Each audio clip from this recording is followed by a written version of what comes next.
如果咧大家嚟到香港嘅話咧，會發覺咧你真係完全估唔到香港人嘅年紀嘅，特別咧喺香港嘅明星咧，真係唔顯老㗎。咁大家唔好以為啦，香港每個人咧每一日都會去做醫美，其實咧只不過係我哋好細個嘅時候咧，就已經有咗一個叫做保養同埋抗老嘅意識。大家要注重4個字，就叫做內調外養啦。內調嘅話咧，最直接嘅咧就係內服嘅保養啦。咁內服嘅保養品咧，就一定要去揀啲大牌子嘅好產品。我哋首先調內啦，然之後再去補外咧，係非常之有必要嘅。然之後咧，大家堅持一段時間咧，你會發覺你嘅狀態咧係真係有喺度變好㗎。咁好似我自己咁咯，我平時咧係好中意同啲朋友去聚會㗎。咁我會好明顯咁感覺到咧，自己玩到3更半夜翻屋企嘅時候咧，都唔會話特別攰，塊面唔會話特別塌落嚟咁嘅感覺嘅。起咗身之後咧，成個人咧係精神好飽滿。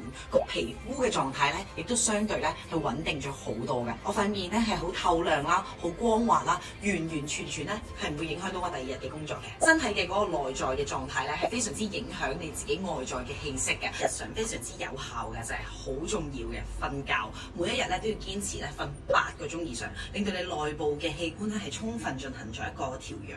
咁良好嘅睡眠咧，會令到你成個人嘅肌膚啦同埋身體嘅狀態咧都好好嘅。外養咧就唔使講啦，咁就肯定咧就係護膚同埋醫美啦。咁香港人咧人均花喺護膚品同埋醫美嘅項目嘅錢咧，可以話係唔係一個小數目嚟嘅。咁護膚品咧，我哋一定會喺保濕啦同埋補水嘅基礎上面咧，去揀啲具有抗老功效嘅產品嘅。咁好似眼霜啦，就一定唔少得㗎啦。咁人老咧，通常咧都係由我哋隻眼開始嘅，好重要嘅，大家要注重防曬。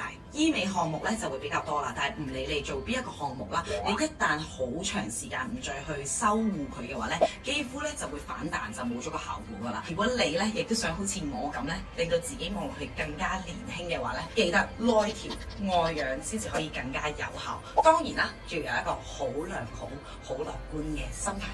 拜拜。